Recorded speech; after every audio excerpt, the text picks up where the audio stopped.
Apa yang terlintas di benak Anda ketika Anda mendengar bisnis? Sejenak, Anda akan membayangkan perusahaan-perusahaan besar seperti Unilever, Indofood, Sinarmas, atau PT HM Sampurna. Bahkan bisa saja terlintas tokoh-tokoh pengusaha, seperti Sandiaga Uno, Elon Musk, Mark Zuckerberg, atau Nadiem Makarim alias Mas Menteri.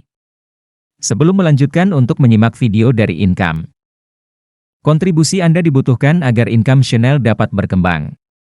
Hanya dengan like, komen, share, dan subscribe. Jangan lupa pula klik loncengnya agar dapat mengikuti video terbaru dari Income Channel.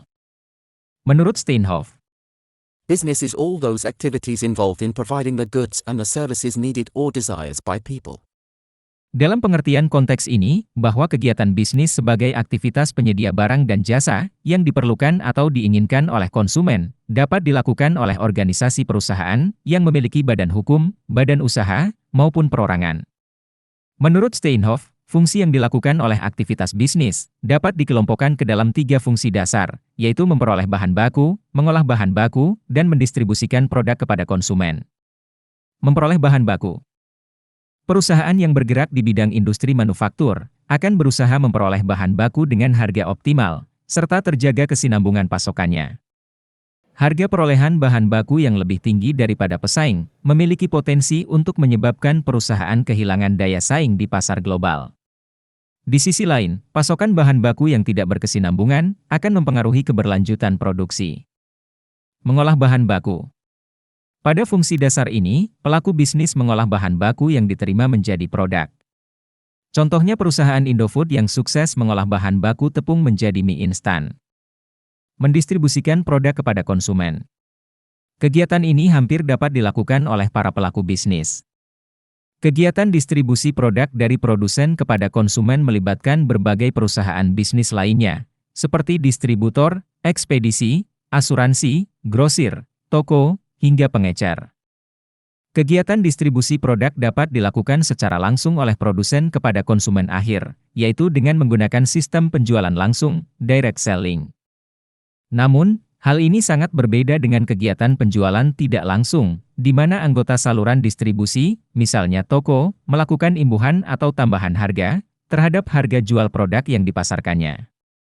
Para pelaku bisnis melakukan penyediaan barang dan jasa yang sangat beragam dan membentuk berbagai industri. Mulai dari industri ekstraktif yang mengambil bahan baku dari alam, sampai kepada industri manufaktur yang melakukan pengolahan input yang dihasilkan sektor ekstraktif menjadi berbagai output. Aktivitas bisnis yang dilakukan oleh perusahaan dapat dibedakan dengan melihat kepada siapa perusahaan memasarkan produknya. Bila perusahaan menjual produknya kepada perusahaan lain, maka perusahaan dikatakan tengah melakukan aktivitas business to business.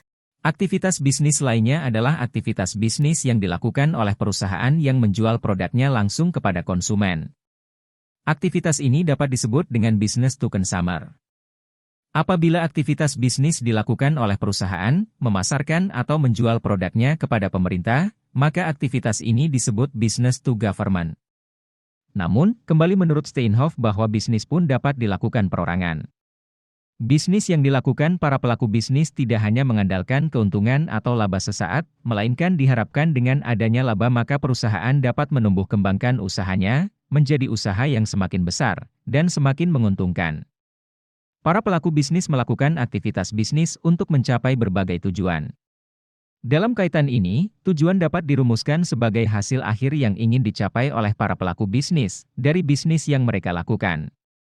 Menurut Peter Drucker, tujuan bisnis yang ingin dicapai oleh suatu perusahaan mencakup market standing, innovation, physical and financial resources, profitability, manager performance and development, worker performance and attitude, public responsibility. Penguasaan market standing, merupakan salah satu tujuan utama perusahaan. Penguasaan pasar akan memberikan jaminan bagi perusahaan untuk memperoleh pendapatan penjualan, sales and revenue, dan profit dalam jangka panjang. Penguasaan pasar tidak hanya diukur dari besarnya tingkat penjualan yang dapat dilakukan perusahaan, market size. Perusahaan juga harus mampu membaca potensi pasar, teknologi, dan arah persaingan pada masa yang akan datang. Menurut Drucker, terdapat 2 jenis inovasi pada setiap bisnis. Pertama, inovasi produk atau jasa. Kedua, inovasi berbagai keahlian dan aktivitas-aktivitas yang diperlukan untuk menghasilkan inovasi dalam jangka panjang. Inovasi berkaitan dengan penciptaan nilai, value creation, yang akan memberi konsumen kepuasan lebih besar untuk setiap uang yang dibelanjakan. Oleh sebab itu, tujuan bisnis yang ingin dicapai melalui inovasi adalah menciptakan nilai pada suatu produk. Bagi perusahaan yang bergerak di manufaktur, kemampuan perusahaan untuk memperoleh pasokan bahan baku yang berkelanjutan dengan harga yang bersaing akan sangat menentukan daya saing perusahaan.